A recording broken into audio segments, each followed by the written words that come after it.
Selamat pagi anak-anakku semua yang saya banggakan. Salam sehat, salam sejahtera untuk kita semua. Selamat datang di SMP Masih 1 PSAK Semarang pada tahun pelajaran 2020-2021. Pagi ini kita akan belajar dengan tema Wawasan Wiyata Mandala. Nah, apa itu wawasan wiyata mandala? Kalau dilihat dari kata atau suku katanya, wawasan wiyata mandala berasal dari kata wawasan, yang artinya pandangan. Wiyata itu artinya pendidikan atau sekolah. Sedangkan kata mandala itu artinya tempat atau lingkungan. Jadi wawasan wiyata mandala itu mengandung makna, mengandung arti bahwa lingkungan sekolah ini dipandang sebagai tempat untuk menuntut ilmu pengetahuan. Nah, itulah wawasan wiyata mandala. Jadi tidak boleh untuk kegiatan-kegiatan di luar untuk menuntut ilmu pengetahuan. Maka sekolah ini dipandang sebagai tempat untuk menuntut ilmu pengetahuan. Nah, kira-kira bisa dipahami kan? Nah, unsurnya apa dalam wawasan Nusantara itu? Ya, unsur-unsur dalam wawasan Nusantara atau wawasan wiyata mandala itu ada sekolah. Ada sekolah. Kenapa? Karena sekolah merupakan lingkungan pendidikan. Ya, jadi sekolah itu merupakan lingkungan pendidikan. Itu unsur pertama, ada sekolah. Yang kedua, unsur yang kedua, ada kepala sekolah. Jadi ada sekolah, tentu ada kepala sekolah di situ. Di mana kepala sekolah bertanggung jawab terhadap penyelenggaraan pendidikan yang ada di lingkungan sekolah itu. Lalu unsur yang ketiga adalah guru dan orang tua. Harus ada guru dan harus ada orang tua. Guru yang bertugas membimbing, mendampingi, mengajar kalian semua. Orang tua juga memberikan dorongan, semangat, motivasi kepada kalian. Maka harus dibangun hubungan kerjasama yang baik antara guru, orang tua. Itu unsur yang ketiga. Unsur yang keempat, harus ada namanya warga sekolah atau disebut siswa. Jadi sekolah itu harus ada siswanya. Kalau sekolah tidak ada siswanya namanya bukan sekolah. Oleh sebab itu semua warga sekolah itu wajib untuk menjaga martabat dan citra guru. Lalu unsur yang kelima adalah sekolah bertumpu pada masyarakat lingkungan kita. Ya. Di mana lingkungan kita itu juga menjadi sumber belajar di dalam pendidikan di sekolah ini. Nah, 5 unsur itulah yang menjadi unsur wiyata mandala. Nah, lalu apa fungsi sekolah itu? Ya, fungsi sekolah itu apa? Sekolah merupakan lembaga pendidikan yang formal. Ya, tempat berlangsungnya PBM, proses belajar mengajar. Nah, untuk apa? Sekolah itu untuk membina dan mengembangkan bakat siswa. Apa yang perlu dikembangkan, dibina di sekolah itu? 1, ilmu pengetahuan dan teknologi atau IPTEK. Ya, sekolah mengembangkan itu. Yang kedua, kepribadian, sikap, perilaku, ya, anak-anak didik semua itu dibangun supaya menjadi orang-orang yang memiliki kepribadian yang luhur, yang baik, yang bertingkah laku yang baik, yang sopan. Disinilah sekolah kita nanti akan dibentuk kepribadiannya. Lalu yang ketiga, fungsi sekolah, nah, ada hubungan antar manusia, hubungan sosial antara teman dengan teman, siswa dengan guru, antara guru dengan guru, guru dengan kepala sekolah, dengan orang tua, dan sebagainya. Disitulah fungsi sekolah itu sebagai hubungan antar manusia, hubungan sosial. Lalu yang keempat, fungsi sekolah adalah untuk membentuk kemampuan anak-anak berkarya, berinovatif, ya, untuk mengembangkan diri. Nah, itu fungsi sekolah. Ya. Di samping itu, sekolah sebagai tempat masyarakat belajar. Ya. Sekolah juga membangun hubungan antara guru, pengelola pendidikan. Siapa tahu yang dinamakan pengelola pendidikan itu? Pengelola pendidikan kalau itu swasta ya yayasan, tidak terlepas dari dinas pendidikan. Untuk apa? Untuk mencapai sebuah tujuan pendidikan. Nah, ini fungsi sekolah. Nah, bagaimana sekarang ciri-ciri sekolah sebagai masyarakat belajar? Ya, ada cirinya seperti apa? Yang pertama, tentu ada guru dan siswa. Kemudian timbulnya proses belajar mengajar yang tertib, ya, itu menjadi salah satu ciri sekolah sebagai masyarakat belajar. Nah, kalau siswanya tidak tertib, tidak bisa dikatakan masyarakat belajar. Maka anak-anak semua dalam hubungan dengan Bapak Ibu guru, mengikuti proses belajar mengajar, gitu, harus tercipta sebuah ketertiban di kelas. Karena ketertiban merupakan kunci keberhasilan seseorang menempuh pendidikan. Lalu yang kedua, jadi sekolah sebagai masyarakat belajar, terciptanya masyarakat yang sadar, mau belajar dan bekerja keras. Sadar, mau belajar, dan bekerja keras. Ya. Jadi kalau sudah ada kemauan untuk belajar, tertib, mau belajar, bekerja keras. Bekerja keras itu adalah belajar dengan sungguh-sungguh, menjalankan tugas dengan sungguh-sungguh. Itu untuk belajar keras mencapai sebuah tujuan. Nah, dan yang ketiga, ciri-ciri sekolah sebagai masyarakat belajar, terbentuknya manusia Indonesia seutuhnya. Ya. Nah, itulah ciri-ciri masyarakat belajar. Nah, prinsip sekolahnya apa? Anak-anak semua, prinsip sekolah itu lembaga yang memberikan bekal hidup. Jadi anak-anak sekolah itu dibekali untuk masa depan, memberi bekal hidup kalian.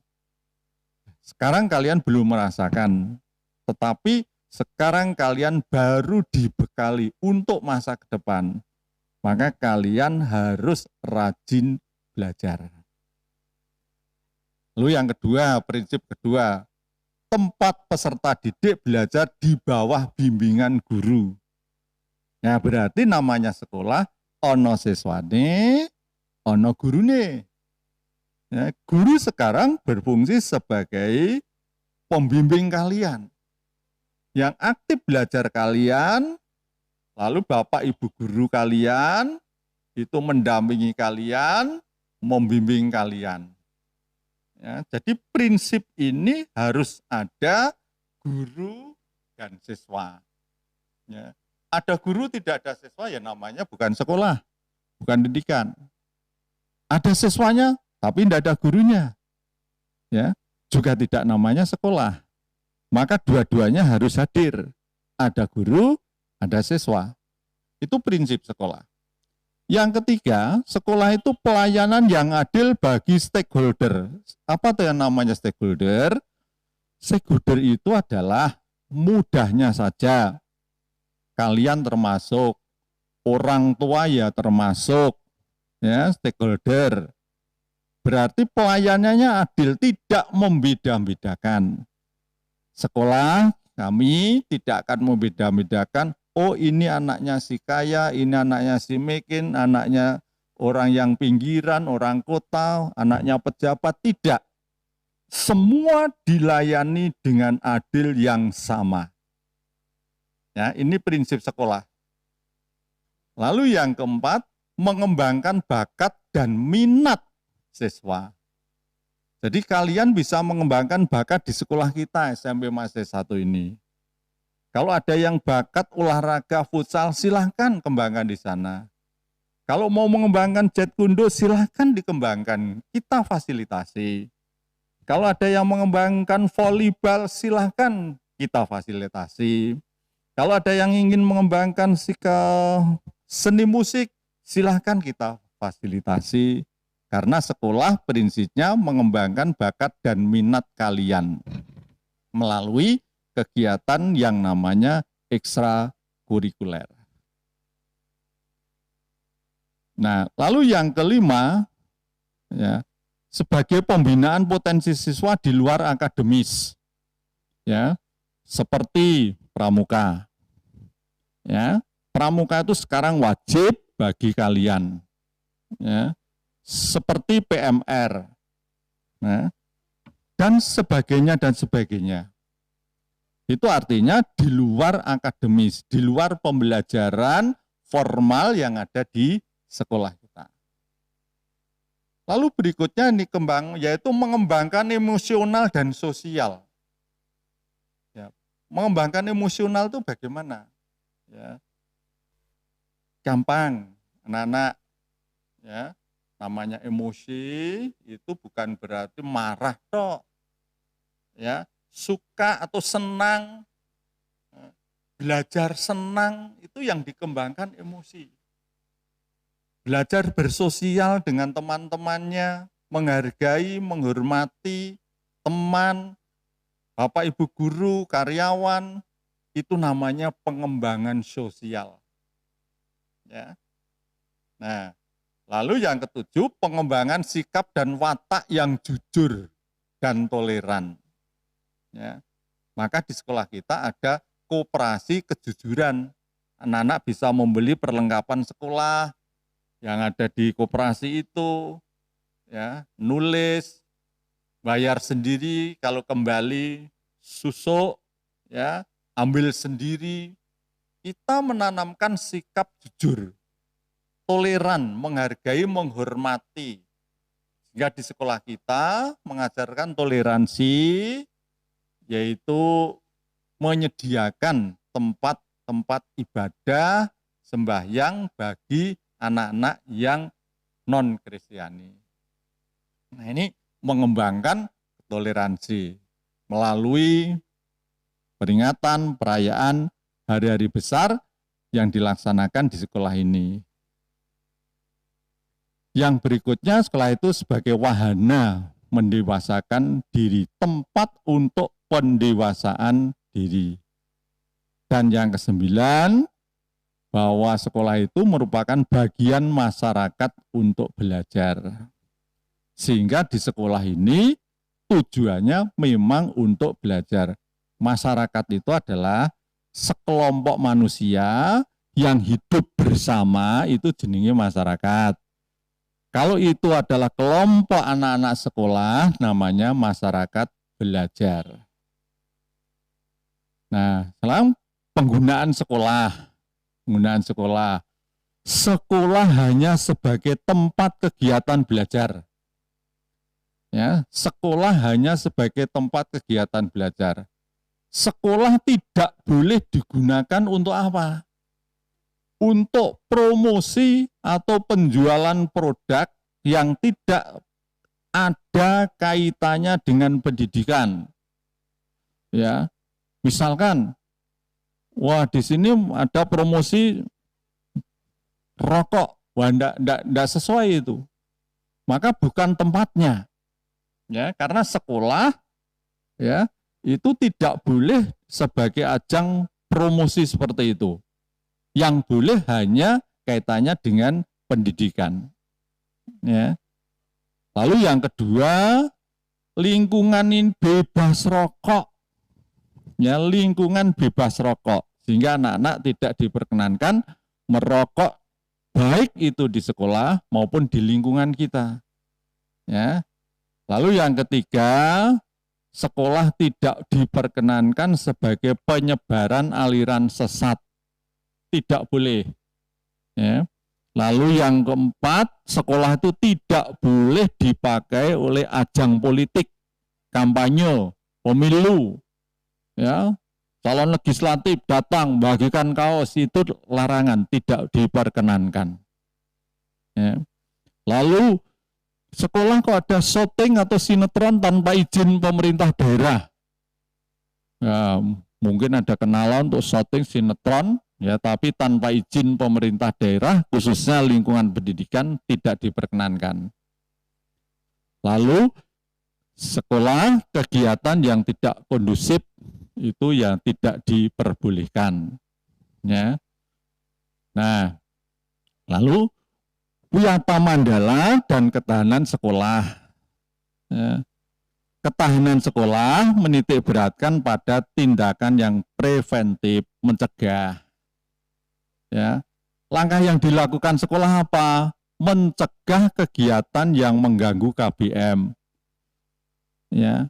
Jadi mencegah. Kalau mendengar ada laporan, Pak, ada sekolah lain nanti mau ngeluruk sini, ya, ngajak tantang-tantangan dengan anak kelas itu.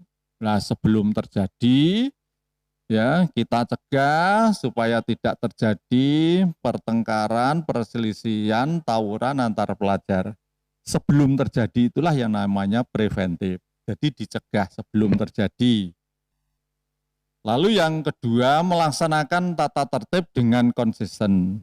Ya, anak-anak, tata tertib yang ada di depan kelasmu itu adalah untuk kita agar kita menjadi anak yang tertib. Ya, di sekolah di sini. Silahkan, ya, nanti Anda baca di buku panduan itu ada. Berikutnya, sekolah itu harus ada kerjasama dengan komite. Komite itu adalah perwakilan dari orang tua siswa dan keamanan setempat. Ya, kalau keamanan setempat itu bisa aparat seperti Babinsa, ya, seperti Polsek, lebih tingkat lagi Polres. Itu kerjasama ini untuk mencegah hal-hal yang sifatnya itu negatif. Nah, berikutnya, penyuluhan kepada orang tua dan siswa. Penyuluhan itu bisa dilakukan oleh sekolah, bisa dilakukan sekolah mengundang dari narasumber lain. Seperti penyuluhan narkoba. Ya, kita tiap tahun ada. Tujuannya apa? Agar kita anak-anak itu tidak terjerumus hal-hal yang sifatnya negatif. Berikutnya, pembinaan kesadaran hukum bagi siswa, ya, yang disebut Sadarkum, ya, dari lembaga yang berwenang. Ada pembinaan tempat kita. Terus ada pengembangan IPTAK, ilmu pengetahuan, ya, ilmu pengetahuan dan ketakwaan, ya, iman dan takwa. Ya, iman dan takwa. Kalau anak-anak di hari Jumat yang Muslim atau yang Islam, anak-anak disediakan tempat ibadah. Lalu yang Kristen ada kegiatan yang dinamakan kegiatan Shalom Generation. Ya. Di situ dikembangkan iman dan takwa. Berikutnya pengembangan literasi membaca. Maka disediakan buku-buku perpustakaan, kalian dipinjami untuk terus meningkatkan kecerdasan kalian. Karena orang cerdas, orang pandai, orang berbudi yang baik, maka harus dilakukan dengan gemar namanya membaca atau literasi ini. Yang berikutnya mengembangkan diri dengan ekstrakurikuler yang ada. Silahkan anak-anak nanti memilih ekstrakurikuler yang ada di sekolah kita. Mau pilih paduan suara, mau pilih musik, band, ya, jet kudo, atau yang lain, futsal, voli, dan seterusnya. Itu pengembangan namanya ekstrakurikuler. Dan Wiyata Mandala dan Ketahanan Sekolah, langkah yang dilakukan sekolah kita adalah mengadakan wisata. Khusus bagi anak-anak kelas 8, setiap tahun sekali, ya, anak kelas 8 melakukan wisata. Ya, wisatanya bisa tergantung, mau ke Jawa Timur, ke Jawa Barat, Jogja, dan sebagainya, itu disepakati bersama. Ya. Nah, itu adalah mengenai langkah-langkah yang dilakukan oleh sekolah kita. Nah, lalu tugas dan wewenang kepala sekolah dalam upaya ketahanan sekolah ini apa? Apa wewenangnya kepala sekolah? Satu, melaksanakan program sekolah ini. Ya, ada program tahunan, ada program semesteran, ada program mingguan, ya. Apa yang harus dilakukan? Itu wewenangnya kepala sekolah. Lalu yang kedua, menyelenggarakan musyawarah yang melibatkan siswa, orang tua, guru, komite, dan tokoh masyarakat. Jadi setiap tahun minimal awal tahun pembelajaran, kalau tidak ada masalah seperti sekarang ini, seperti wabahnya COVID Corona, kita mengundang orang tua untuk berembuk dengan sekolah. Ini upaya, wewenangnya kepala sekolah. Yang ketiga, mengembangkan perangkat keras, komputer, dan perangkat lunak seperti tata tertib. Ya, silahkan belajar di sini. Lalu yang keempat, menyelenggarakan kegiatan yang dapat menunjang ketahanan sekolah. Bisa melalui pramuka, PMR, Paskibra, kesenian, PKS, dan lain-lain. Masih banyak yang dikembangkan untuk menyelenggarakan kegiatan yang dapat menunjang ketahanan sekolah kita. Nah, kemudian mekanisme pelaksanaan Wiyata Mandala di sekolah ini seperti apa? Satu, tahap preventif. Ya, tadi. Ini cara nih. Nah, program bersih sekolah. Ya. Nah, jadi ada yang namanya Jumat bersih. Nah, nanti dilakukan. Ya. Yang namanya program bersih sekolah. Ada menciptakan suasana harmonis. Seperti apa? Pensi, ya, pentas seni. Ya. Nanti kita tiap tahun ada kegiatan yang namanya pensi. Apalagi, nah ini ada kegiatan rahasia. Rahasia itu apa? Untuk mencegah anak-anak, melihat anak-anak apakah melanggar ketentuan yang dilarang oleh pemerintah, seperti narkoba, ya, rokok, membawa alat-alat tajam, dan seterusnya. Ini kita lakukan terus-menerus, ya, untuk mencegah, ya, terjadinya hal-hal yang menjerumuskan kalian. Lalu menghilangkan bentuk kekerasan, ya. Malak harus dihilangkan. Di sini tidak ada namanya anak-anak malak dengan teman-temannya. Nyebuli, ya enggak boleh. Ya. Nah, lalu ya, mekanisme mengatasi jam-jam kosong. Ya, sehingga tidak ada nanti namanya jam kosong, Bapak Ibu guru tidak ada, lalu kalian bebas tidak ada. Semua kegiatan, kalau sudah di sini harus melakukan yang dinamakan kegiatan proses belajar mengajar. Yang berikutnya, meningkatkan kegiatan ekstrakurikuler. Sudah saya sampaikan tadi, lalu meningkatkan keamanan sekolah. Nah, nanti OSIS itu menjadi ujung tombak kalian semua untuk mengamankan keadaan sekolah. Kalau sekolah aman, belajar menjadi tenang. Kalau belajar tenang, maka belajar akan menjadi senang. Kalau belajar senang, akan menjadi berhasil. Ya. Nah, dan yang kedua, tahap represif dilakukan dengan kalau represif, kalau ini sudah terjadi, ya sudah terjadi. Nah, kalau sudah terjadi, bagaimana langkahnya? Mendamaikan pihak yang berselisih. Misalkan ada anak yang berselisih pendapat, lalu kok sampai terjadi ejek-mengejek, maka perlu ditangani dan orang tua dipanggil, ya, agar orang tua mengerti persoalan yang dilakukan oleh anaknya. Ya, ini mendamaikan supaya tidak terus meluas, tidak terjadi perkelahian di antara kita. Ya. Lalu yang berikutnya, membatasi area terjadinya aksi.